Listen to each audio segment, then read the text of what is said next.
وحجتك على من انقلابی.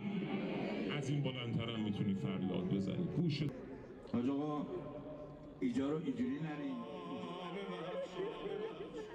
آقای رئیسی عزیز ما که در قاب ریاست جمهوری یک تصویر جاودانی و ماندگار از خدمت عاشقانه و صادقانه و مخلصانه رو به یادگار گذاشت. قدمهای شما رو به سلامت بداره، ثابت قدم بداره.